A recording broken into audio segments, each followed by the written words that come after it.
Hello, this is Islam. We're going to continue where we left off last time. We left off last time with Muhammad coming back to Mecca from Medina in 630.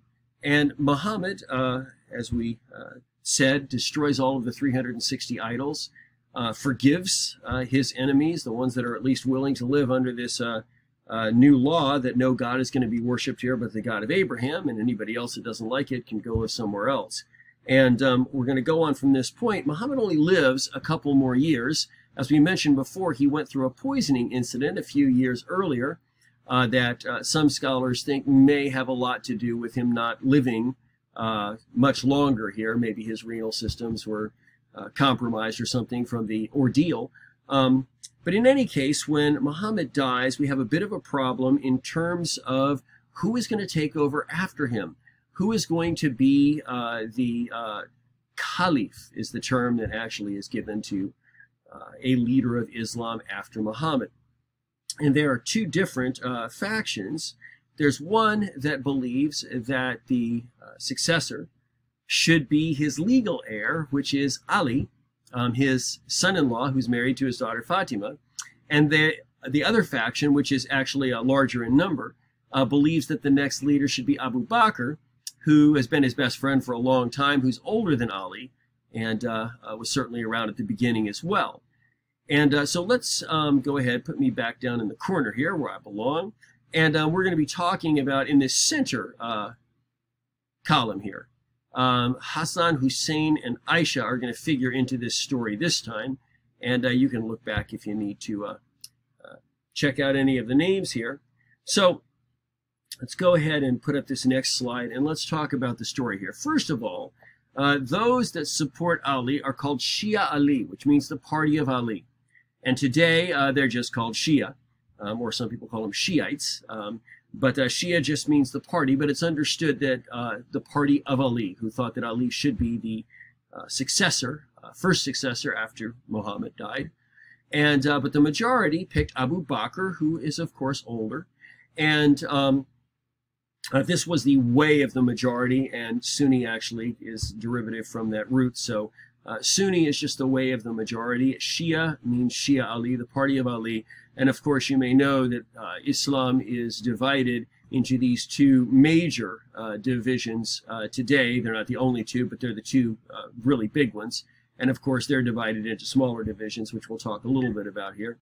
So Shia Ali does not really believe that everything is above board here. Why is there no will? Muhammad, he's a magistrate. I mean, he works within the legal system. He knows all about keeping legal records. Why would he not have a will? Furthermore, he has made a speech to his people about how they should go on after him.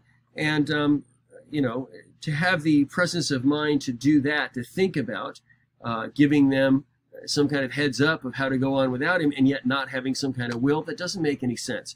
So what Shia Ali believes is that his wife now, his number one wife, Aisha, who has more access to him than anyone else, that she has somehow been responsible for getting rid of the will. Why would Aisha do that? Well, remember, she is Abu Bakr's daughter. And so if the will happened to say that Ali was going to take over, and Aisha didn't like that, she could get rid of the will to give her father an advantage. At least that's what Shia believes to this very day. This is part of their religious history. And they have a few issues with Sunni, but this is the first one here, the fact that they think that Aisha actually destroyed the will. So this is not the big split in Islam, though. The, you know, Shia Ali, they go ahead and accept the choice that Abu Bakr is going to be the first caliph. No problem with that. And after Abu Bakr, we have two other caliphs chosen, Umar and Uthman. And, well, interestingly, they pertain to the Umayyad dynasty, which you're going to see on the next page with all of the dates that I showed you before. At the bottom of the page, it talks about some major Muslim dynasties. There's actually many of them, but these are the three that are pretty much worldwide here. I'm not going to test you on those, by the way. Not enough time to talk enough about them, I don't think. Anyway, after Umar and Uthman, finally, Ali is chosen by consensus to be the fourth caliph. And at this point, Shia Ali is, of course, very happy. Finally, Ali, gets it. And but there is some opposition, and the opposition comes from the successor to Umar and Uthman, who is Muawiyah. And so Shia Ali, they believe that after Ali, the one that should have been caliph was not Muawiyah in the first place, but it was Ali's firstborn son, Hassan. And they have named him caliph. Hassan really doesn't want to be caliph. And after a few death threats, Hassan abdicates. But after that, they go to Hussein, Ali's second-born son, and Hussein believes that he is supposed to be caliph, believes that this is God's will. And so we end up in a conflict between Hussein and Yazid. And this finally ends at a place called Karbala, where there is a battle, and Hussein, and by the way, a lot of his family, die there. And this is the final split between Shia and Sunni. They've hated each other since that day. And, we live in the United States of America, at least I do, maybe some of you are watching that don't, and it's a wonderful place to live in that people that are almost required to be enemies in other nations here are able to be friends. And, I have friends that are Sunni and friends that are Shia that get along just fine. But there are many nations in the world where Sunni and Shia don't get along at all. They're enemies to this very day. And the place where this final break happens, where they just can't be reconciled, is the death of Hussein at Karbala. Anyway, after Karbala, Shia and Sunni cannot be reconciled. Now, let's talk about the different leaders going on from here. The worldwide leaders in Sunni Islam are called caliphs still, the office, the caliphate. But the chain of the caliphs goes all the way through World War I. And in different countries, in different dynasties and so on, there are different chains. So there's multiple chains of the caliphs in different parts of the world. But at the end of World War I, the last great dynasty in Islam is the Ottoman Turks. And they've ended up, of course, on the wrong side of the conflict. In World War I, the Ottomans had allied themselves with the Germans, and of course we know they lost. So what happened is the Ottoman Empire was forced to be broken up into a number of different nations. The Ottoman Sultanate was abolished, and shortly after that, the Caliphate was abolished as well. Now, there have been some efforts to restore the Caliphate, some peaceful, some not so peaceful. Of course, Osama bin Laden wanted to restore the Caliphate. And more recently, ISIS or ISIL claimed to have restored the Caliphate. And they actually, their caliph was actually someone who was named after Abu Bakr. And so there have been some attempts to restore the Caliphate, but it was officially over at the end of World War I. Now, Shia Ali, the chain, is not nearly as long. There are thought to be, in the greatest part of Shia, I'll tell you about the majority of Shia, the vast, vast majority, and then we'll talk about one other form of Shia that's much, much smaller, but still much bigger than any of the other really small variations. The biggest group are what we call Ashariya, or Twelvers. You can just call them Twelvers. They believe in a line of 12 Imams. This is a line of 12 Imams after Ali. Now, there are different ways of counting it. Some start with Ali, skip Hassan, because he didn't want to be caliph, and then go to Hussein. Some start with Hassan and then Hussein, but don't include Ali. But either way, you've got 12. This 12 worldwide leaders of Shia Islam are called Imams. Now, you've heard the term before, but it has another meaning we'll get to in just a little bit. But these are worldwide leaders of Shia Islam. So after Hussein and his son, Ali ibn Hussein, we go all the way to the 12th Imam. And the 12th Imam is considered the hidden Imam. And the story is that this 12th Imam has put in some kind of a cosmic hiding place by God. And he is going to return in the last days to set up God's kingdom. And he is called Mahdi. So He's a messianic type character who's going to come back and set up God's kingdom, as we see in most of the other eschatological religions. And in fact, he's coming back with Jesus. The two of them are going to set up God's kingdom together. And as we mentioned before, Jesus is, very much, beloved in Islam. We talked in the last video about the two major theological differences of opinion. One is the deity of Christ being equal to, the unknown God, and the other one that somehow, God had to kill his own son before he could figure out how to forgive us. That's a major problem too. And if you want to review that, you can go back and look at the last video if you haven't watched it. Muslims love Jesus. They love Jesus' mother too. Mary is often used as an example of a holy woman. Funny thing is, Catholics love Mary too, and actually pray to her, which is something no Muslim would do. Muslims don't pray to Muhammad either. They don't believe he's divine or anything like that, just a great prophet. But Muslims actually talk a lot more about Mary and give her a whole lot more credit than Protestants do. Why is it Protestants don't like to talk about Mary? Because one of the things that Martin Luther and the other Protestant leaders objected to was the fact that in Catholicism, people were praying to Mary, and Protestantism firmly rejected that and rejected exalting Mary to this status. So Muslims will focus on Mary usually more than Protestants will. There is another variation of Shia Ali that we call Seveners. And sometimes they're called Ismailis, but Ismaili, the term has been attached to a number of different groups, so it's problematic. But you can just call them Seveners. And they believe in a chain of 7 imams, and then that the 7th one is actually the hidden imam that God has put into the cosmic hiding place or whatever, who is going to come back later. Why do they only go to 7? Well, common sense will tell you that at the time of the 7th imam, there is some kind of a disagreement. And if I remember the story correctly, it has to do with the fact that the imam's firstborn son, who is supposed to take over after him, actually dies before his father. And so the second-born son then would take the place of the firstborn son. But there was a great deal of objection to the second-born son becoming an imam. But for whatever reason, they decided that this firstborn son of the imam was actually the hidden imam that was going to come back and set up God's kingdom. So the Seveners are a much, much smaller group than the Twelvers. But the Seveners are much bigger than any of the other groups, and there's a whole bunch of really small groups that we don't really need to know about. Just know about the Seveners and the Twelvers. Know that the Twelvers are the majority. Know that they are expecting a messianic type character to come back and set up God's kingdom on earth. Of course, the difference is they don't ascribe divinity to any beings, not Muhammad, not the Mahdi, not anyone. Today, Shia is much smaller than Sunni. Shia may be about 15% of Islam or so. It varies a little bit and kind of hard to get an accurate count. But the most purely Shia nation on earth is Iran.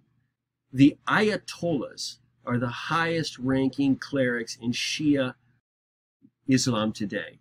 And Ayatollah means sign of Allah. In fact, the O-L-L-A-H at the end, you can think of it as A-L-L-A-H. It really is Allah, the name of God.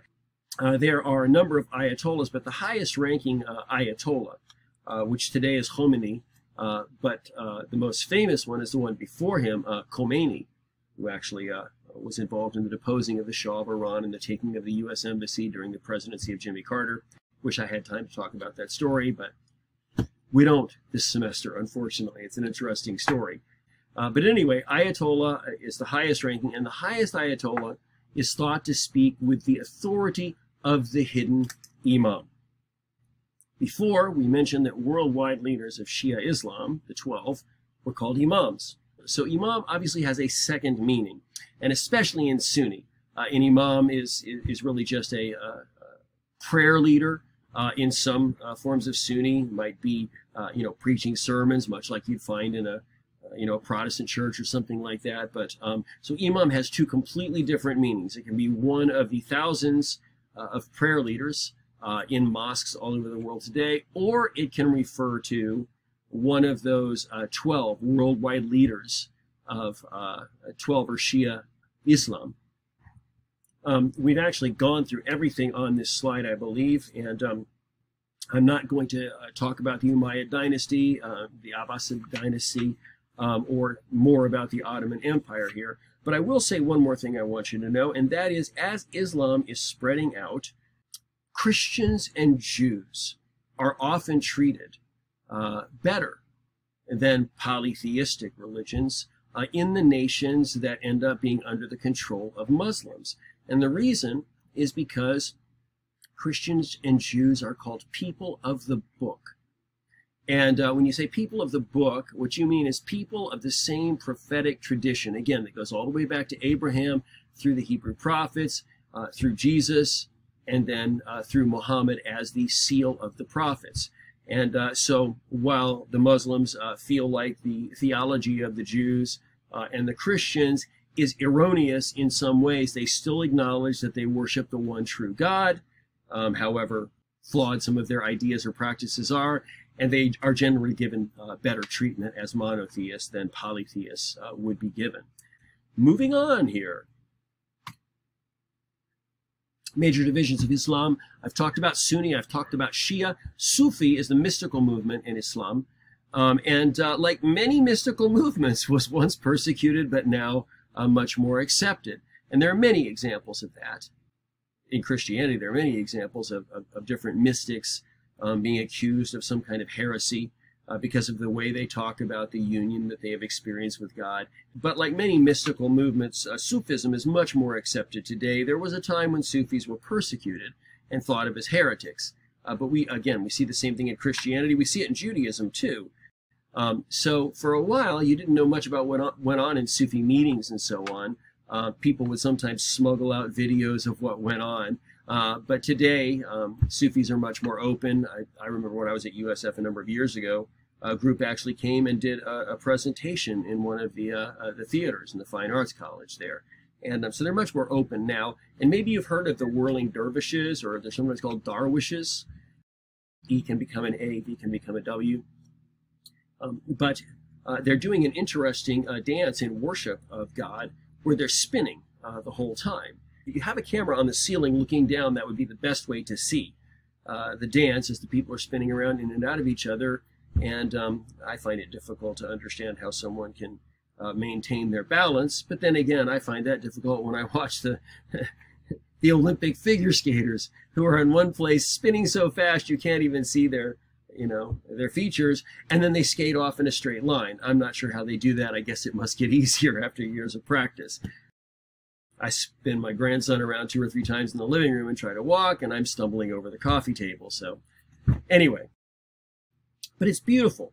And there's a charismatic element, and there's also a mystical element. The charismatic, in a sense, charismatics see that God's gifts are poured out when you come together to worship, whereas mystics are focusing more on one's individual communion with God. But there's elements of both.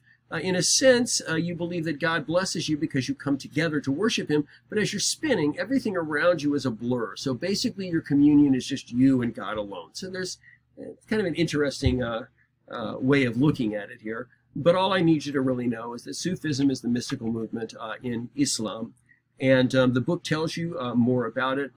Let's talk about the sacred texts of Islam. First of all, we already know about the Quran. These are the revelations from God delivered by the angel Gabriel over 22 years, from 610 to 632, and they are finally compiled after Muhammad's death. There's another group of sacred texts, if you will, that are very important as well, that are called hadith, or they're sometimes called the Sunnah, meaning the way of the life of the Prophet Muhammad. Hadith are stories of the teachings and deeds of Muhammad compiled by his followers after his death. So they very much resemble, say, the Gospels in Christianity. Obviously, Jesus didn't write them. They were written by his followers after his death. Also in Buddhism, the Tripitaka, written by the Buddha's followers after his death. And Confucianism, the Analects, the Lonyu, are the sayings, the teachings of Confucius written by his followers after his death. So this kind of falls in the same category. Hadith were validated by a process of confirming the chain of transmission.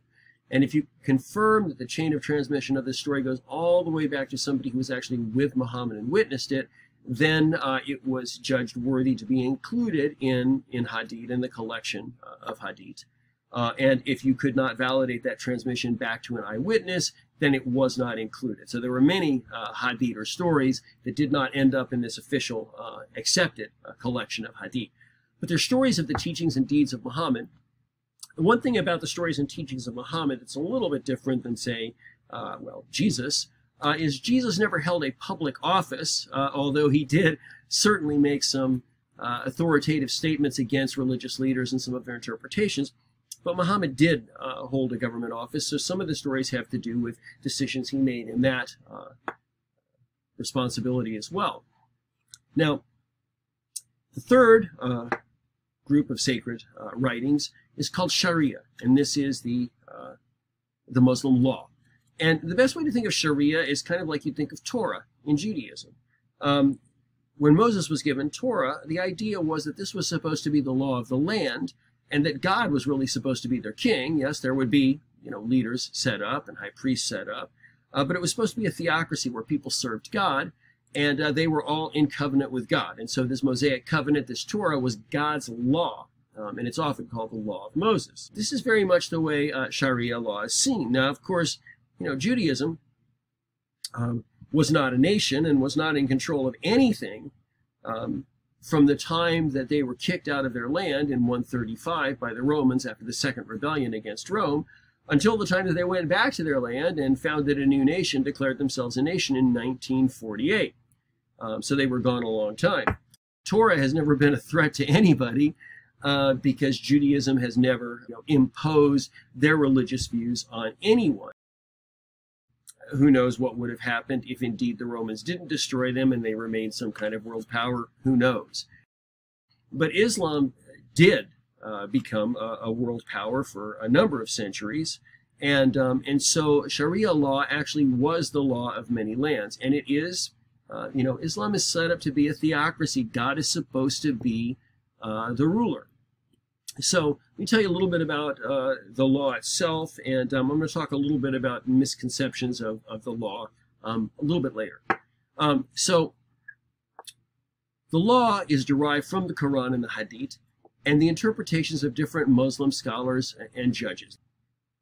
Why do we need interpretations? Well, the same reason we need them at Judaism and Christianity, and that is society and culture are changing an awful lot, and there are new situations, new precedents that did not exist in the time of Muhammad, just like there are situations in Christianity that did not exist in the time of Jesus. And so we have to decide, what God's will is in these new situations. What would Muhammad say if he were here today dealing with this and he had to make a ruling? What would Jesus say, if this situation existed when he was alive? What would his response to that have been? When we're looking for a way to interpret a new precedent, the first thing that's done is we go to the Quran, we go to the Hadith, we look at these to see if there is any kind of a situation there that addresses the issue. If it's a new precedent, though, then obviously there is no direct addressing of the issue, so we look for something analogous. We look for a situation where maybe the exact situation doesn't exist, but there is some kind of a spiritual principle that can be lifted out of the context, the original context, and applied in this new context in a responsible way. If that doesn't work, then we get to a point where we're going to have to use some creative, application of different spiritual principles, and also we have consensus. I mean, if there is no precedent, if it's just entirely a brand new situation, and there's nothing where you can find any kind of guidance, then you would trust in the consensus of the religious leaders. If they can agree on what they believe God's will would be in this situation, then the religion would accept it. Now, you're already realizing none of this sounds crazy. This is not that far from the way Jews or Christians would try to reinterpret God's law or the principles, that people understood in the time of the formation of their religion in terms of how to apply them today. So there are some places on earth where people, you might hear on the news, are calling for Sharia law. And because of what we went through in 9/11, and because of a whole bunch of hate-mongering that spread false information, most of the time you hear someone calling for Sharia law, you think of these as, terrorists or, people who are trying to take religious control and persecute anyone that doesn't agree with them. But that really is usually not the case. I'm not saying it's never been the case. I mean, obviously, we don't approve of the Taliban and their ideas in Afghanistan. But a lot of times that you've got common people calling for Sharia law in other countries, it's because Sharia law would be kinder to them than the government is being. They may have a military government or some kind of a despotic leader, or, you know, something that where they are suffering somehow in terms of persecution or in terms of economics or whatever, and they actually believe that Sharia law would give them a better life.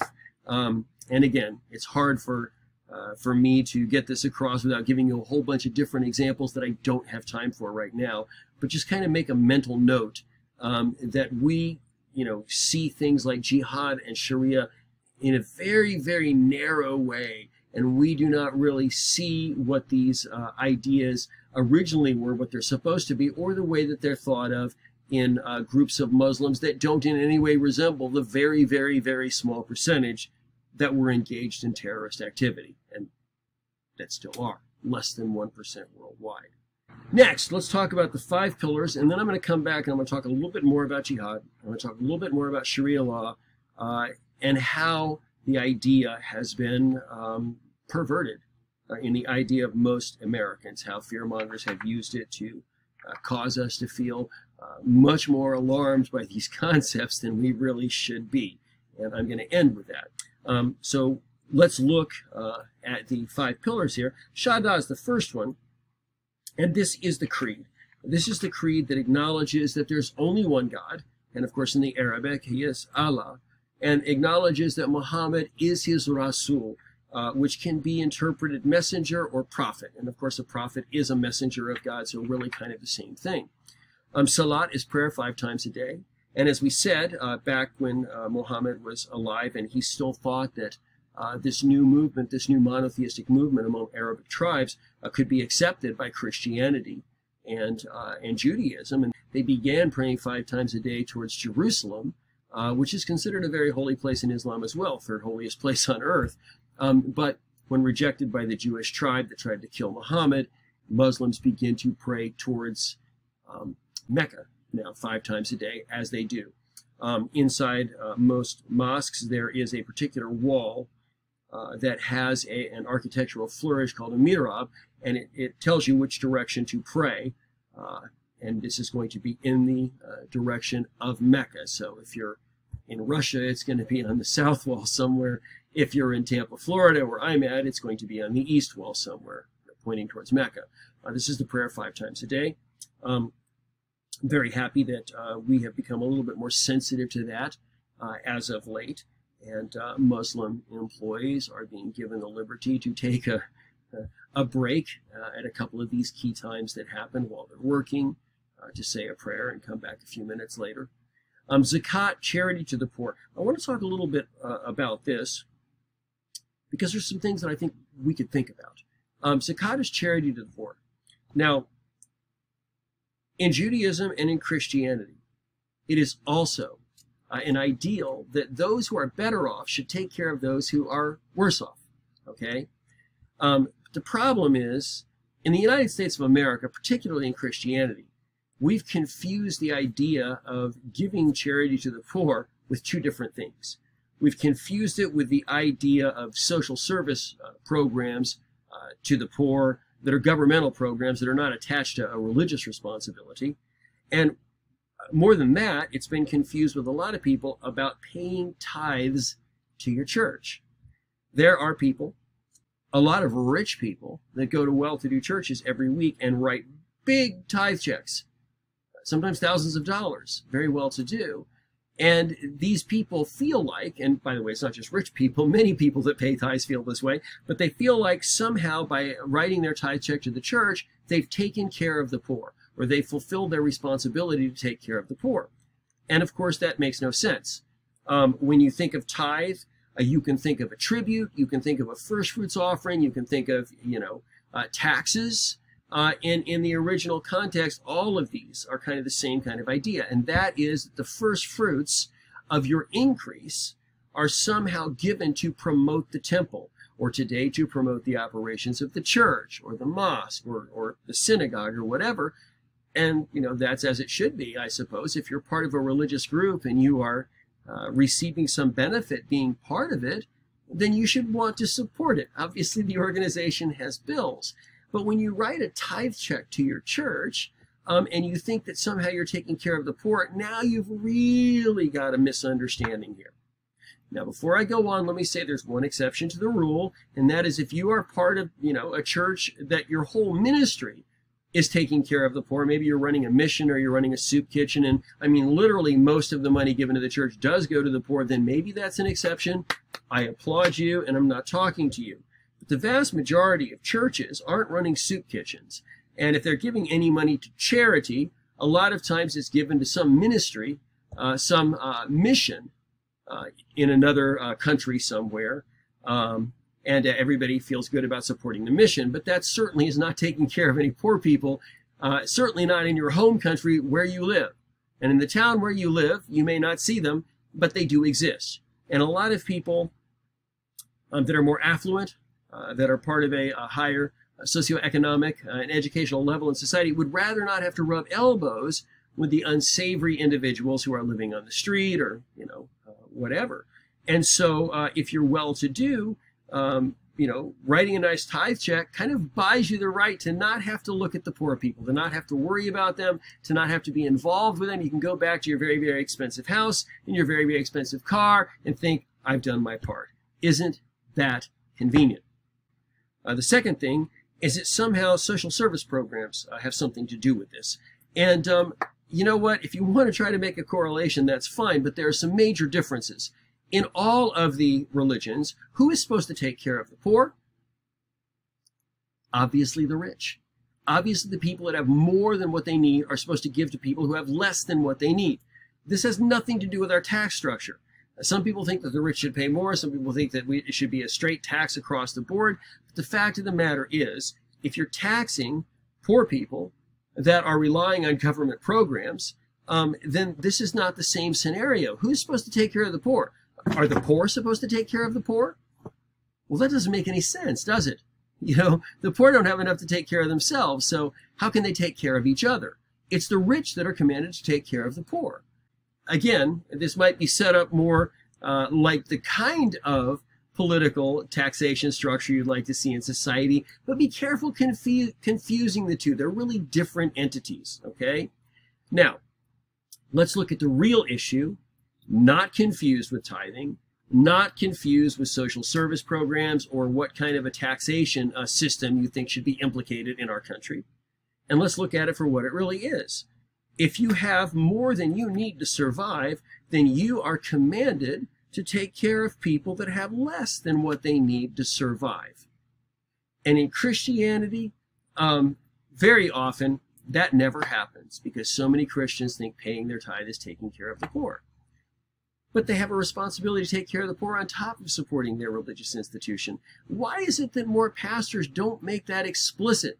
Why is it when they're taking up the offering in church, you know, the pastor isn't saying, now remember, we appreciate this tithe to support the work that God is doing here, but remember that you have a responsibility also to take care of the poor, whether it's giving money to the poor yourself or supporting some kind of an organization that's doing it, you have that responsibility too. Why are pastors not clarifying the issue?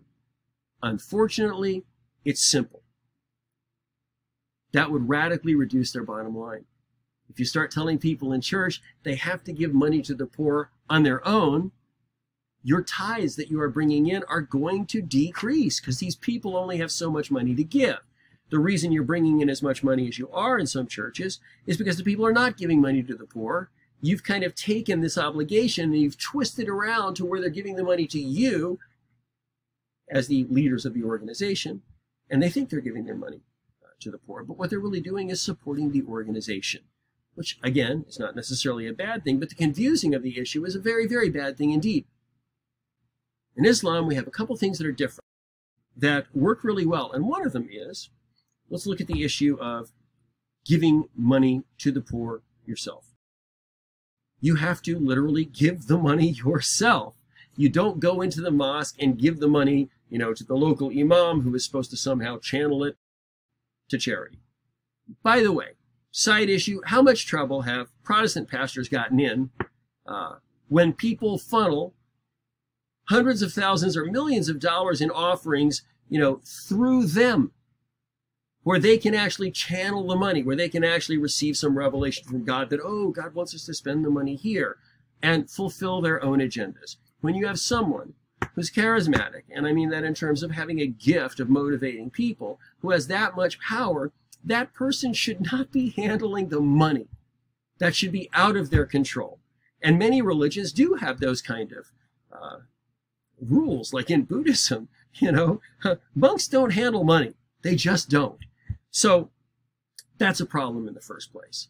But more so, not having to give money to the poor yourself separates you. So Muslims have to give the money to the poor themselves. That means that those who are better off have to see how the other half live. And seeing how the other half live, well, you might gain something called compassion. You might have a little bit more understanding how difficult their lives are. You also might have a little bit more understanding that it's not really their fault, that they have very limited opportunity because of the way society is structured, and that same structure is what gives you your greater opportunity. So you should take care of those who have not benefited from the social structure that has made you rich. You have to see them. You have to have compassion for them. You have to have contact with them. That's a lot of rich people do not want to have contact with the poor. And so that's a very big problem. Having contact with the poor, again, compassion develops. And here's the next thing. Instead of giving a percentage of what you make, it's actually usually a percentage of what you are worth, of your net assets or liquid assets. Why is that? Because everybody's making money if they have a job. But you can't tell how much people have more than their needs by their salary. You might have someone who's 18, living with his parents, who's making 60 grand a year and he has no bills. That young man is rich. But if you have a man who is working and has 4 kids and a wife at home, they may have nothing going into savings. I mean, they may be living literally, hand to mouth. And so just seeing how much someone makes doesn't tell you whether they have more than what they need. And so what you are supposed to give, it's usually 2.5%, which sounds like less. But since it's based on net assets, what it does is it can actually end up being more, and it ends up coming from the people who have more than what they need. It doesn't end up coming from the people who have less than what they need. And I think that also is a better way of doing things. So just bringing this out just to think about things. And the 3 big issues I made here is realize the rich are supposed to take care of the poor. It would be ridiculous for the poor to take care of the poor. And many of the rich don't take care of the poor because they've kind of been let believe that giving their money to the church is taking care of the poor, which very much benefits the church, and that's a big problem. Funneling all that kind of money through a religious leader is another big problem. Some of the most well-meaning human beings being put in a situation like that, the temptation can be too great. Power corrupts, absolute power corrupts absolutely. And when millions of dollars are going through, someone's hands, and they have the opportunity to direct that money towards personal agendas and fulfilling their ministry, they're usually going to do it. Lastly, the money is given to the poor directly. It is not given to the church or the mosque or anything like that, and it is given from your assets. That is what you have that is more than what you need. Our final 2 pillars. Psalm is fasting during the month of Ramadan. While the sun is up, you don't eat. And if you're able to abstain, drink. Now, this is not an absolute requirement for someone whose health is compromised, for small children, for elderly people, for people fighting a disease, or something like that. But if you are able to do this, it is encouraged. Now, when is the month of Ramadan? Trick question. It's always moving, because the Muslim calendar does not have a correction for the fact that there's not an even number of cycles of the moon in the year. So if you're using a lunar calendar, you're going to have some kind of correction. We're using a solar calendar, and we still need a correction because it's not exactly 365 days that it takes for the Earth to revolve around the sun. And so with the cycles of the moon, which are 29 point, I can't remember, days, there has to be some correction, and there isn't. So the month keeps on moving. So if you end up observing Ramadan one year in a winter month, that's delightful. The days are much, much shorter. They're much cooler. You don't have the high heat. But if you have to observe Ramadan in the late summer, especially here in Florida, that's a whole different situation here. The days are much longer. It's hot. It's humid. Again, it can be easier or harder depending. But if you are compromised in some way health-wise, there's an exception made. There's also an exception made if you can't fulfill the last of the 5 pillars, which is the Hajj. And that's making a pilgrimage to Mecca. And certainly getting in touch with the roots of your faith can be a very life-changing and powerful experience. And so this is great that people are encouraged to do this. There are some people that go every year, either because they live closer in proximity or because they can afford it. And there are some people that just can't afford. And if they can't afford it, they're accepted, okay? They don't have to if somehow their medical condition or their financial condition prohibit them from going. But it is strongly encouraged that everybody make the pilgrimage to Mecca at least once. Moving on. 9/11. But a lot of you don't remember 9/11. You learned about it after the fact because you're young. You probably don't remember a whole lot of the propaganda that was being spread at the same time. But there was a big battle regarding something called the Mosque at Ground Zero. There was a group of Muslims who, to promote understanding between the religions, so that Americans knew that American Muslims weren't behind this. They don't approve of this. Muslims in this country, they love the freedom in this country. They love the freedom of religion so they can worship as they please. And they don't want to take away your freedom to worship any more than they want their freedom to worship taken away from them. Nobody's trying to take over the country here. No Muslims that live in this country. So this group was trying to promote understanding. And so what they wanted to do is they wanted to take an old department store, what we used to call a 5 and dime when I was a kid. It would sell cheaper things. Of course, almost nothing's 5 cents or 10 cents anymore, but it was called a 5 and dime back then. And I think this used to be a Kresge's or a Woolworths or something like that. It was an abandoned department store. And by the way, this is a couple blocks away from Ground Zero. You can't even see Ground Zero from it, but there's a whole bunch of like old abandoned buildings. And so this group was going to use this for a community center, and there were going to be different levels, and there would be a mosque where, if you wanted to go pray, you could pray on one of the levels. But there was going to be a community center and a place for open discussion and dialogue and so on. And people went crazy. Some people went crazy trying to stop this. And of course, you cannot prohibit building a religious building just because you don't like the religion. I mean, our country is set up in a way that protects religious liberty. Now, if it was zoned wrong or something, that might be something. If the building was unsafe, that might be something. But you can't restrict religious liberty just because you're offended by the religion. So what these people tried to do first is they tried to have this building declared some kind of a historical monument so it wouldn't be changed. And, there's an awful lot of dilapidated, deserted department stores. And there's nothing historical about this any more than any of the others. But it was calculated. They knew that it would lose. And they wanted all of the people that were following them to feel the rage of having lost this battle they've made seem so crucial. Now, what's so crucial about the battle? Well, there are 2 conspiracy theories that went along with it that really, really enraged Americans that did not know better. And by the way, that's the vast majority of Americans at 9/11. They don't know anything about Islam. This is their first, crash course in Islam, and they're seeing a side they didn't like. So they're ripe for the picking, so to speak. So the 2 big conspiracy theories was that this mosque was being built, number 1, as a victory mosque to celebrate the Muslims' victory on 9/11. which is ridiculous. Nothing could be farther from the truth. It's being built to try to promote, understanding. And the second conspiracy theory was, well, maybe there's a community center up top, but we know what's going on underground. They're going to be training jihadists in our own country. And once they start training them in our own country, that's the beginning of the end for us. We have to stop this before it happens.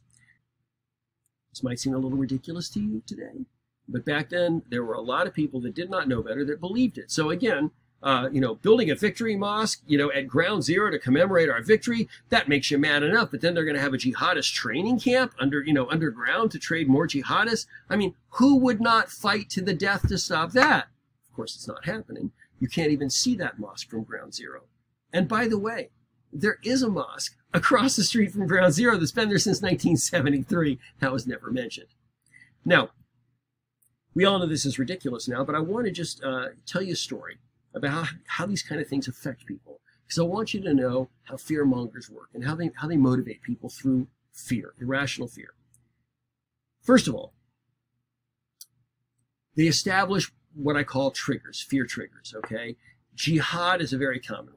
And the other one is Sharia law, because once we take over the country, then the whole country is going to be run by Sharia law. And there were conspiracy theories that already there were concentration camps that had already been created, and people were going to be, who would not accept Islam, were going to actually be sent to these concentration camps or whatever if they refused to live under Sharia law. And when Obama became president, the rumors were great that he was a Muslim. And the two big rumors about him was he was going to come out as a Muslim, declare Islam the official religion of the United States, but only after he had taken all of your guns away so you couldn't do anything about it. And again, looking back, it's a chuckle. But at the time, there were so many people that believed this. They were absolutely terrified. We have a Muslim president who wants to take our guns away, and then all the jihadists are going to come out of the underground training camps, and if we won't follow Sharia law, they're going to put us in concentration camps. And can you imagine what it's like to believe something like this? I can. Must be very fearful. Now, there's a little town called Murfreesboro, Tennessee, ways outside of Memphis. And Christians and Muslims had lived there in harmony for a long time. And obviously, it's Bible Belt. Christians would love to, lead their Muslim neighbors to Jesus, but they respected them as people. If your next door neighbors were Muslims, I mean, they could get your mail for you when you went on vacation. Your kids went to high school together. I mean, nobody felt like there was any threat having Muslims. And by the way, the Muslims in this town had been meeting in a rented location for quite some time. It's actually like a two-bedroom apartment or something they converted to be a mosque. But they've been saving up their money because they wanted to buy some land and eventually build a mosque. Well, anyway, there was no problem because when the Christians in Murfreesboro heard about 9/11 and they heard about, the Victory Mosque and the jihadist training camps and, they had enough sense to know that my next door neighbors aren't like that. They're not that kind of Muslim. And so everything was fine until the Muslims in that town took all this money that they'd saved and actually bought a piece of land that had come on the market that they decided would be a great place to build their future mosque. Now, I don't even think they had the money to break ground on the mosque yet, but they saw the opportunity to get a nice piece of land, and so they bought it. And they put a sign on the land, kind of like the signs you see when something is coming soon, coming soon, this bank or this grocery store or whatever. And so they put a sign up, and I can't remember what it was called, First Mosque of Murfreesboro or something. And so they put the sign up there, coming soon, and the town went crazy. Nuts. Why? Because all the Christians in this town had learned that when Muslims want to build mosques, it's because they want to host underground jihadist terrorist training camps that will one day force you to follow Sharia law. They've learned this. They didn't think their neighbors were like that, but as soon as the neighbors bought the property, then they're like, oh my God, our neighbors are like those kind of Muslims, and the town went nuts. It's a really interesting story. They had a CNN special, and it was called Unwelcome, the Muslims Next Door. And, the people that made the most sense were actually the high school kids that went to school together. They're like, why have our parents gone insane? I would have laughed if it wasn't such a sad situation that fearmongers had control of these people. All they had to do was mention the term jihad or mention the term Sharia. And these people are like, what do we do? What do we do? How do we fight it? How do we fight it? I mean, irrational fear is a great way to motivate people. And if they feel like they're losing the battle, and, you know, you have like one last chance, they'll do just about anything. And there are many examples of fearmongers that I will resist the urge to name on this video, since this is going many places I don't know. Better to offend my own students face to face if they happen to have liked any of these people. But anyway, this is ancient news. You know, Sharia law, is it a threat to you? I don't think so. Is Torah a threat to you? Are you afraid that Jews are going to take over this country and make you get circumcised and eat kosher? I don't think so. What is the most powerful religion in the United States of America? Christianity. And how many Christians are there that think that the separation of church and state means that the government can't control the church, but the church should still control the government? Unfortunately, a lot of them. And they've been trying to control the government. Have they been successful? No. Which is why they're still so upset about everything that's happened and the way society has changed. So if the majority population of Christianity in this country cannot take control of the government to promote their own ideals, what makes you think that the tiny, tiny percentage of Muslims in this country could possibly take control of anything? And the fact remains that they don't want to. They like the fact that this is a country where they have freedom of speech and freedom of religion, and they have the same rights as everybody else. So let's try to think rationally. Let's try to be a force for peace, a force for understanding. Well, my hope for you is that being better informed, you'll be a lot less easy to manipulate than your parents were. No offense to your parents. All right. It's been a pleasure. You're going to be seeing your final exam coming soon, and I will post something else telling you about that.